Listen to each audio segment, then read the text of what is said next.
Bueno, quiero agradecerle esta invitación, esta oportunidad, estar con todos ustedes. Y bueno, lo que yo pensé esta mañana, ¿se me oye bien? Sí. O quizá no, porque yo no tengo cacharrito de este. ¿Eh? Ah, muy bien. Bueno, pues desde aquí escondido les seguiré hablando. Le decía que muchísimas gracias a la invitación, gracias a Ricardo, gracias presidente por estas palabras introductorias y efectivamente hablar de envejecimiento con éxito y estas cosas que de alguna manera también aquí mencionaremos. Les decía que había pensado que en estos 25 minutos, pues de alguna manera darles una perspectiva quizá nueva acerca de lo que es el envejecimiento del cerebro. Y bueno, dado que he comenzado yo y supuestamente tal vez, y eso de nuevo tengo que agradecerle al profesor Gregorio Varela, el que de alguna manera haya invertido el programa. Y eso me ha hecho pues comenzar pues muy brevemente diciendo qué es el envejecimiento. El envejecimiento es un proceso fisiológico. No tiene nada que ver con las enfermedades, nada, aun cuando se incida enfermedades en ese proceso. Es fisiológico y que resulta, tras la maduración, en que hay una menor capacidad de reparar lo que sucede en ese proceso. Porque ese proceso no es un proceso activo, sino el proceso de envejecimiento es un proceso pasivo. Sucede tras que existe una cesación del programa genético que nos construye, del programa genético que alcanza los 30 años. A partir de ahí no hay programa genético destructor, sino que es la cesación de ese programa lo que induce a esa disminución de la energía que permite reparar, como lo hacemos antes de los 30 años, con eficiencia, todo lo que sucede en nuestro organismo. Todos sabemos que el envejecimiento es un proceso universal, que es progresivo, que es endógeno y que es deletéreo. Sucede con un descenso de nuestras capacidades en términos muy generales. Me atrevo a decir brevemente que es universal. No lo es, porque hay especies que creemos que no envejecen. Hay especies que siguen y siguen y siguen creciendo sin que el proceso de envejecimiento acontezca. Evidentemente eso no quiere decir que no venga con ello la muerte. La muerte es inexorable. No solo, como claramente ocurre en los mamíferos, sino en general, por traumatismos, por infecciones, por azar, en definitiva, es lo que sucede a todo ser vivo. En cualquier caso, el proceso de envejecimiento es un proceso complejo. Es un proceso que acontece, sí, por especies, bueno, por ciertas moléculas y por supuesto por el daño DNA. En definitiva, el envejecimiento finalmente nos lleva a una disfunción neuronal y a la muerte. Lo que sí estamos encontrando en estos momentos es que existen herramientas capaces de enlentecer ese proceso y hacer, como ha dicho el presidente, que tengamos un envejecimiento, lo que ahora se conoce con éxito, que significa enlentecer ese proceso, como he dicho, y sobre todo sobrepasar, sobre todo evitar que las enfermedades que acontecen con el proceso no sucedan. Y eso es una posibilidad, y no sé si tendremos posibilidad de diálogo, me parece que no, pero si eso ocurriera, tendríamos que hablar de esa interacción entre genoma y ambioma que condiciona el poder adelantarles, que estamos entrando en un siglo en donde tiene que venir el momento en que no padezcamos enfermedades, porque podamos evitarlas a base de conocer el desencadenante de lo que los produce. Venimos con genes mutados predisponentes a, pero la afloración clínica de una enfermedad no acontece a menos que exista un medio ambiente que propicie esa expresión. Al final podemos alcanzar ese mundo de Aldous Huxley, que significa no tratar las enfermedades, sino evitar que aparezcan. Y con ello, el proceso de éxito del envejecimiento. En cualquier caso, les decía que lo que sí sabemos es que lo mismo que esa cascada es inevitable, hoy empezamos a conocer que hay predisponentes que aceleran esa cascada y que hay aspectos que frenan esa cascada, fundamentalmente, pues eso aquí se ha mencionado, la ingesta calórica, el ejercicio físico y toda una serie de cosas que no sé si tendré tiempo de acontecer, pero me he adelantado a decirles esto, y es que la esperanza de vida en los países occidentales aumenta particularmente en Japón. Hay ejemplos extraordinarios como la isla de Okinawa, que tal cosa, efectivamente es así, o la misma España, y que lo que pretendemos con todos estos estudios es finalmente alcanzar esto. Lo vuelvo a repetir, envejecer con éxito, envejecer con emoción, que significa tener querencia por la vida. Eso es lo que empezamos a entender que es lo que apaga al ser humano al final del periodo de su vida. Y eso es un nuevo síndrome acuñado en Estados Unidos hace apenas unos meses, el síndrome del apagón emocional. Personas que mueren cuando llegan los 70 o los 80 años porque ya han perdido esa querencia por seguir vivos. Ya lo he visto todo, ya lo conozco todo, con un cuerpo relativamente sano. En cualquier caso, esta diapositiva de Nature me encanta porque refleja lo que estamos tratando de decir. ¿Y qué es dependiente ese factor fundamental de querer seguir estando vivo y de querer y poder tener un envejecimiento con éxito? Lo que junto al genoma hemos acuñado, o lo he hecho yo, y ustedes me permiten la inmodestia, el ambioma, que significa el conjunto de influencias no genéticas desde la concepción a la muerte, físicas, emocionales, psicológicas y culturales, que cambian la bioquímica, la anatomía y la fisiología, particularmente del cerebro, y que pueden determinar, como antes mencionaba, la expresión clínica de una enfermedad. Detrás de esto está el nuevo capítulo de lo que en este siglo esperamos revolucione la medicina, los factores capaces de desencadenar todos estos procesos. Como decía Mónica de la Fuente en una ocasión que la inquirí públicamente, decía, y lo compartimos, que el 25% es nuestra carga genética. El 75% de lo que somos desde la edad adulta hasta que morimos depende de nosotros y de los estilos de vida que desarrollemos. Y eso es una realidad científica, eso está ahí. ¿Y qué del cerebro? Pues miren ustedes, el cerebro no es el hígado, ni es el riñón, ni es cualquier órgano o sistema del organismo. El cerebro es algo aparte. El cerebro no es uniforme como lo es el hígado. Ese 1,5 kilos de peso de ese órgano es un sistema plástico, un sistema construido hace 700 millones de años de esa progresión, en el que se ha ido acumulando lo que hoy conocemos como un universo de múltiples funciones.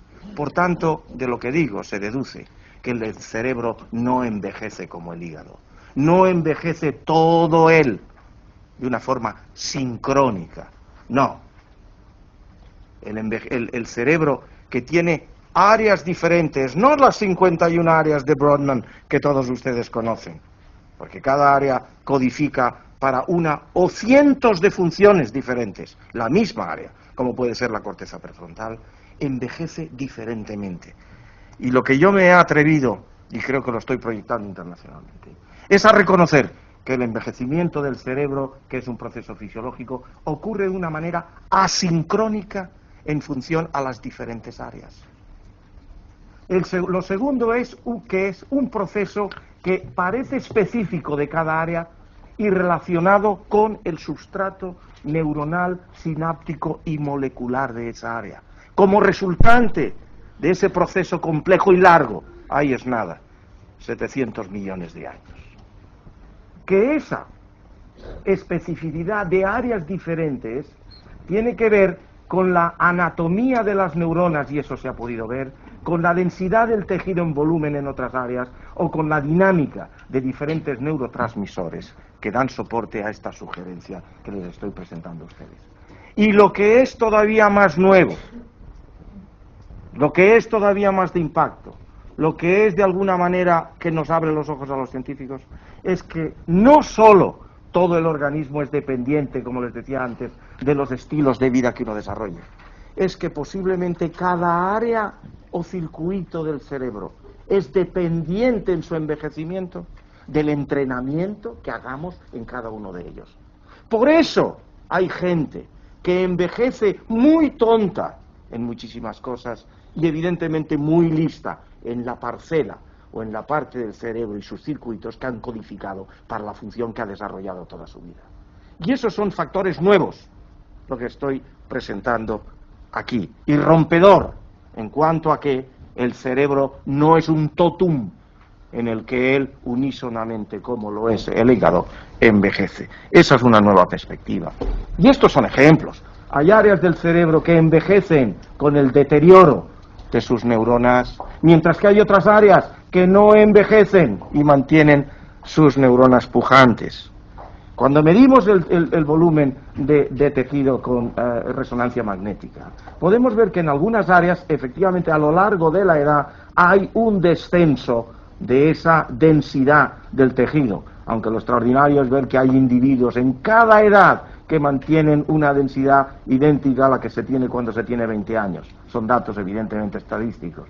Mientras que, por ejemplo, en otras no hay ningún cambio hasta los 80 años. Y en otras es una curva, una asíntota a la que refiere el proceso de envejecimiento. En definitiva, la densidad del tejido, por ejemplo, es un ejemplo de que dependiendo de qué área se envejece de modo diferente. Y lo más extraordinario es eso, que la dinámica de muchos neurotransmisores, esto es de mi propio laboratorio, que se miden 4 al mismo tiempo, podemos ver que ante una situación, en cualquier caso del estrés, y hablaré mínimamente de ello, la dinámica es completamente distinta. Eso es en corteza prefrontal, pero cuando vamos a Cumbens o cuando vamos a cualquier otra área, la dinámica es distinta y se envejece de modo distinto en función a entrenamientos distintos. Son conceptos, insisto, relativamente, si no completamente revolucionarios. ¿Qué es lo que sabemos con respecto a looking after, cuidar el cerebro envejecido? Pues lo que todos sabemos. Uno, que hay que estar intelectualmente muy activo, sin entrar en ello. El entrenamiento constante, en este caso no tenemos armas todavía para entrar en el entrenamiento específico de circuitos y sistemas distribuidos del cerebro. No lo tenemos. Por eso seguimos hablando en general de estar despierto. Solo una conferencia más, o 2, o quizás 3, nos llevaría a ver qué componentes nos permiten entrar en lo que entiendo yo que es estar intelectualmente activo. Tener una actividad física alta, una gran historia detrás. Efectivamente, es revolucionario lo que estamos encontrando a nivel del cerebro. El último paper en Nature mostrándonos el tan denostado ejercicio físico en los niños, que mejor que estudien que hagan ejercicio. Ha habido un paper revolucionario mostrando los que han tenido un ejercicio aeróbico durante todo su proceso de aprendizaje y los que no, la capacidad de quienes han tenido ejercicio físico para desarrollar aspectos cognitivos como es la lectura, como es la matemática, porque de alguna manera somos primates activos. Esa es una historia preciosa. Nuestro genoma está codificado para estar constantemente activos y no sedentarios y sentados. Solo se diferencia en el proceso evolutivo nuestro cerebro, que con la esquizofrenia de la evolución le hemos puesto 1 kilo encima del que compartimos con todos, inclusive nuestros primos más cercanos, que son los antropoides, que es el chimpancé, donde nos difiere 1 kilo de cerebro. Ese kilo nos ha hecho sedentarios, pero nuestro genoma para corazón, pulmón, músculos, genitales, brazos, es idéntico. Y el estilo de vida de nuestro genoma es la actividad, y solo nuestro cerebro superimpuesto en solo 3 millones de años nos ha hecho sedentarios y nos ha hecho padecer todo lo que estamos padeciendo. Eso es nuevo y eso iluminará nuestros nuevos estilos de vida en el futuro. En cualquier caso, también uno de los aspectos que hemos aprendido es que el estrés es un determinante deletérea fatal para nuestro envejecimiento. Hemos aprendido mucho de los centenarios, hemos aprendido mucho del Cronin Institute en Francia o del New England Centenary Study en Estados Unidos, en donde los que llegan a 100 años son los capaces fundamentalmente de controlar el estrés, personalidades muy especiales. Y en ese sentido es uno de los determinantes más importantes. Y finalmente, el mantener una dieta equilibrada, pero a partir de cierta edad relativamente baja. Comemos más de lo que probablemente es necesario para mantener nuestra salud y para mantener nuestro estatus cognitivo abierto. Comemos mucho más de lo que es necesario. En cualquier caso, lo que sí es claro, Gregorio, tendrás que controlarme, porque si no estoy perdido. Estamos en ello. En 5 minutos antes me avisas.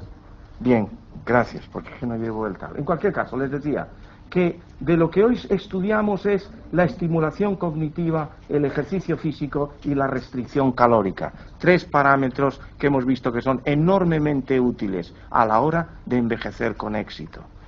No puedo detenerme mucho en ellos, lo que sí es claro que conjuntamente producen un suave estrés celular, activación celular, capaz de ser expresado en factores de crecimiento que finalmente producen un envejecimiento con éxito y nos protegen de casi todas las enfermedades neurodegenerativas.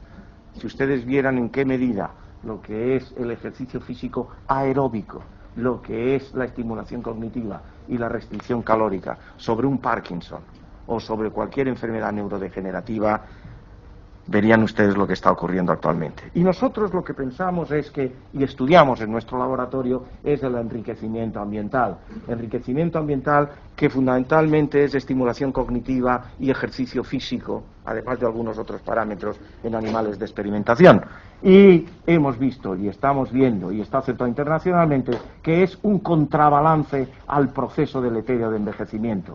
Positivo y negativo inciden sobre la plasticidad de nuestro cerebro, expresándose en factores neurotróficos que inciden con todo lo que es ese proceso de neurogénesis, en definitiva glucogénesis, gliogénesis, en definitiva decía toda una serie de procesos celulares y que incide en lo que es el núcleo de nuestros experimentos, que es en los sistemas de neurotransmisores, para terminar en la actividad de circuitos específicos que inciden en cualquier aspecto cognitivo que ustedes quieran de la conducta.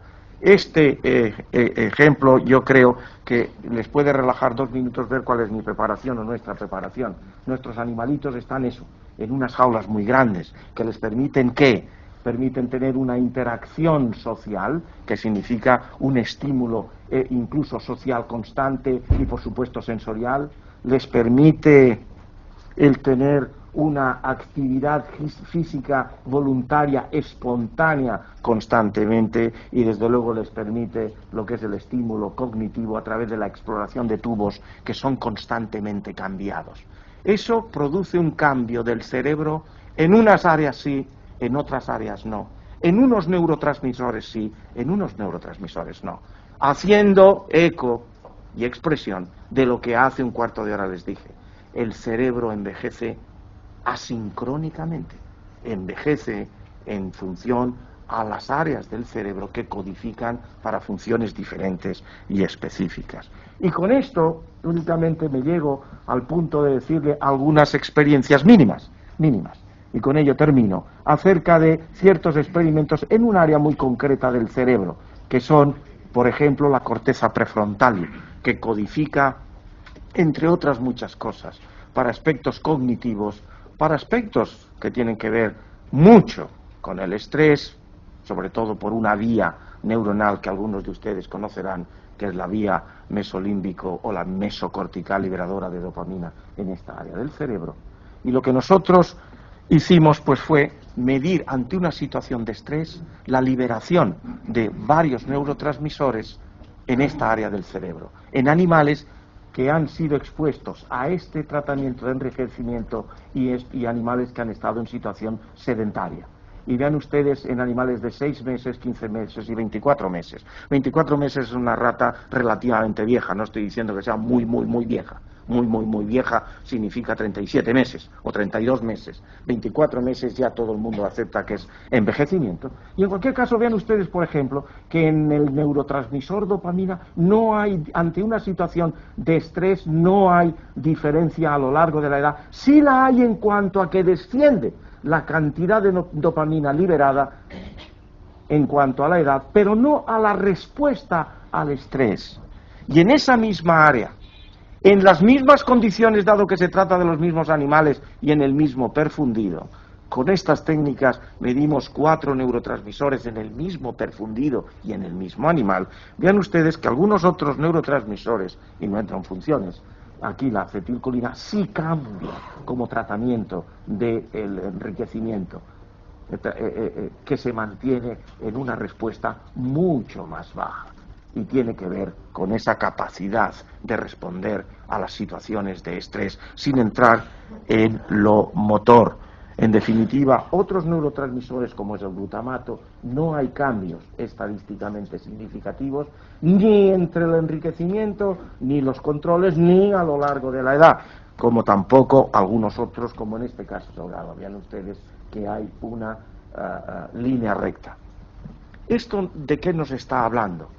Sin mostrarles datos, les diré que en otras áreas, como por ejemplo el núcleus accumbens, que es un área central, un par de minutos me gustaría hablarles sobre esa área, ahora después, pues no hay cambios como los hay en la corteza prefrontal. Por tanto, aunque parezca filosófico, es pura biología el que nuestro cerebro es tan heterogéneo, tan diverso, y codifica funciones tan enormemente diversas, que evidentemente el sustrato neurobiológico, que son sus neuronas, que son sus sinapsis, que son sus moléculas, que son sus sistemas distribuidos, envejecen de manera diferente. Y hasta ahora, lo que tratamos todavía y seguimos casi haciéndolo, es que el cerebro es como un hígado, y eso está cambiando dramáticamente. Y esa perspectiva es importante que muchos empiecen a cambiarla. Con esto termino. Esto es lo más reciente de nuestro laboratorio. Está todavía en prensa. Estamos empezando en esa dirección a disecar distintas vías y distintos circuitos para funciones que son distintas y qué ocurre en el proceso de envejecimiento. En este caso, lo que les presento aquí es, por ejemplo, una estructura que es el núcleo accumbens. El núcleo accumbens se piensa que es una interfase entre lo que es la motivación del individuo y la expresión de la conducta, la expresión motora de lo que es esa emoción o motivación, el querer hacer algo y poder hacerlo. Esa interfase la juega el núcleo accumbens. Pero el núcleo accumbens en ese nodo de toda esta intersección recibe aferencias codificando información cognitiva de la corteza prefrontal y empezamos a conocer qué neurotransmisor, o mnemónica y de aprendizaje del hipocampo, y desde luego emocional de la amígdala. Finalmente todo ello es modulado por unas aferencias que vienen desde el tronco del encéfalo que refieren a la proyección dopaminérgica. En esa interacción finalmente viene lo que es la expresión motora o la expresión de la conducta. Pues bien, lo que empezamos es a disecar qué papel de integración juegan cada una de estas áreas, no solo en el animal joven, sino en el animal viejo, porque evidentemente todo esto es experimental en animales y es muy nuevo. Y en cualquier caso, lo que finalmente nos empieza a interesar es precisamente el componente emocional. Por supuesto que el cognitivo y el estrés que les he mostrado en la corteza prefrontal es importante, pero empezamos a tener interés precisamente por ese síndrome acuñado recientemente de que existe un apagón emocional que posiblemente, esto sí es filosofía, sea el futuro de lo que veamos cuando logremos poner nuestras curvas a lo largo de la edad a un nivel de no muerte y luego abruptamente al llegar a los 120 años o 110 o los que sean, caer en la muerte, que eso suceda no tanto porque exista propiamente un envejecimiento y deterioro del cerebro, tanto como un apagón emocional, que es lo que al individuo le va a decir su propio cerebro: hasta aquí has llegado. Estudiar ese componente es fascinante. Lo es intrínsecamente porque habla de la propia naturaleza humana. Habla del significado de nuestra propia vida en el contexto de eso, de nuestro terminal, de nuestra forma de llegar al final, que es un modo de darnos cuenta de verdad del significado de nuestra existencia. Y en cualquier caso, de ese componente es el que nosotros últimamente estamos estudiando. Si hemos alcanzado a ver que de alguna manera con la edad esa interacción no funciona bien, en función a que hay un detrimento, un descenso en las entradas dopaminérgicas que lo regulan todo y hay una salida conductual disminuida, una actividad motora o conductual baja. Pero nos gustaría saber qué papel juega esa entrada emocional en esa convergencia que, insisto, posiblemente tenga un significado enorme al final de nuestros días. Señores, muchas gracias.